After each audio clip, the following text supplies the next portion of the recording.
Hello, and welcome to another vlog. As you know, the Notre Dame Cathedral in Paris was badly damaged in a fire on Monday. Well, I heard this morning that the French government is holding an international architectural competition to choose a design for a new spire to replace the one that was destroyed in the fire. All I can say is I look forward to seeing some of the new designs. Anyway, this week's theme is Charcot-Marie-Tooth Disease, or CMT. So today I thought I'd talk a little bit about my friend Peter Arnburg, who lives with CMT, and also talk a little bit about the different types of CMT. So let's get started. Now, Peter is a good friend of mine, and he's also the president of the Halifax chapter of Muscular Dystrophy Canada. Anyway, I reached out to him the other day, and he sent me a short testimonial talking a little bit about his experience living with Charcot-Marie-Tooth disease. So I'd like to read to you what he wrote. He says, I inherited Charcot-Marie-Tooth (CMT) from my mother, but was not diagnosed until 1991 at age 38. Although I had no known symptoms, I got tested and confirmed as I suspected I had CMT. As I became more knowledgeable, I realized that being a slow runner and clumsy in childhood were indeed indicators. I have 3 daughters, 3 grandchildren, 2 brothers, and 1 sister who have not been diagnosed with CMT. My mother came from a family of 13, of which she thought she was the only one diagnosed with CMT. At the time, I only had one cousin who had CMT, though. Over the last 20 years, since her death, I have learned that a number of her brothers had CMT and kept it quiet, very common for those who have CMT, as they either didn't know or didn't want to share. I have also learned that a number of other cousins have been diagnosed. Through MDC, I met a distant cousin who was very helpful in tracing back the prevalence of CMT over a number of generations.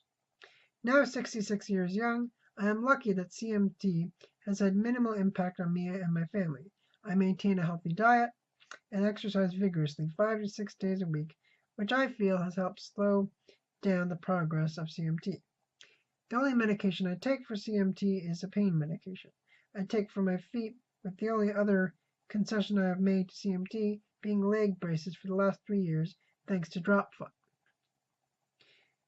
For the previous 10 years, I wore an orthosis called a Dictus band, as I still had good strength. While I can walk a good distance, my balance is very bad, and I can stand only for about 5 minutes before my knees buckle. I also have a cane for longer periods of standing. CMT is not a very well-known disease, not well understood by doctors, and affects people differently.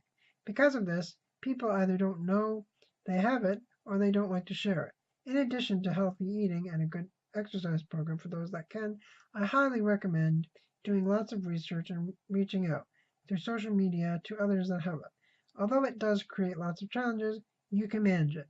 Thank you, Alex, for shining light on CMT and helping to educate. Peter Arnburg.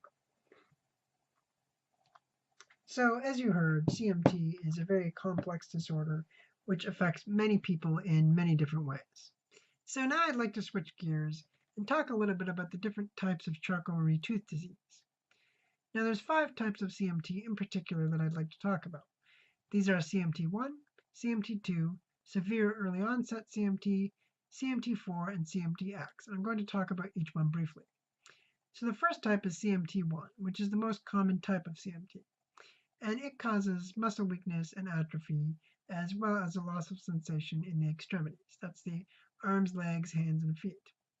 And like all other forms of CMT, it's caused by a genetic mutation that affects the production of nerve proteins, and this mutation in particular affects the myelin, which is the fatty covering of the nerve fibers.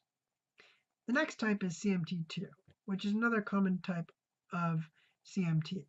Now, it causes similar symptoms to CMT1, severe muscle weakness and atrophy, as well as a loss of sensation in the extremities, but its symptoms tend to be a bit less severe. And again, it's caused by a genetic mutation, but this mutation is an autosomal dominant mutation, which means that the individual only needs to inherit one copy of the mutated gene to start showing symptoms. Then there's severe early onset CMT, or CMT3. And as the name suggests, severe early onset CMT is more serious than some of the other types of CMT on this list. And it's also congenital, which means that symptoms appear at birth. Now, it causes generalized weakness and atrophy, so it affects many different parts of the body, and it's caused by another genetic mutation. In this case, the mutation affects the axons, which is the long, narrow part of the neuron. Then there's CMT4, which is another rare type of CMT. And it causes weakness specifically in the far extremities. And again, it's caused by a mutation that affects the myelin. And then finally, there's CMTX, which is the last subtype of CMT that I'm going to talk about.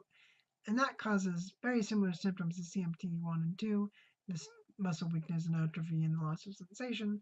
But the main difference between CMTX and CMT1 and 2 is that CMTX is caused by a mutation on the X chromosome. But again, that mutation affects nerve function and inhibits the ability of the nerves to send signals to the muscles. So that's a brief overview of the different types of CMT.